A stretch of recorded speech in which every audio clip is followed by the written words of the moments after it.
Arestado ang isang gwardya at isang driver sa Tarlac matapos mang blackmail gamit ang sensitibong kuha sa biktima. Ang modus sa pagtutok ni Oscar Oida. Hindi na nakapalagpa ang isang security guard at isang driver nang masabat sa entrapment operation ng Regional Anti-Cybercrime Unit ng PNP sa Capas, Tarlac. Sumbong ng complainant, inalok siya ng mga suspect via online message ng 18,000 piso kapalit ng paghuhubad online at iba pang aktibidad. Kinagat naman ito ng biktima.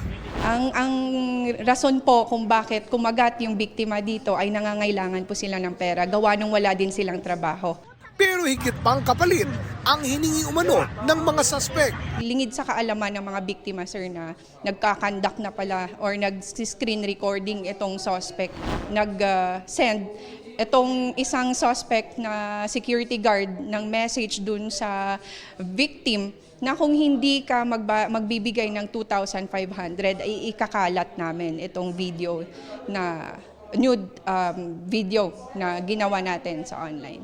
Noon na nagsumbong ang biktima na nauwi sa entrapment. Nakakulong sa Tarlac Police Station ang mga suspect na nahaharap sa kasong robbery with intimidation of person at Anti-Trafficking in Persons Act in relation to Section 6 of Cybercrime Prevention Act.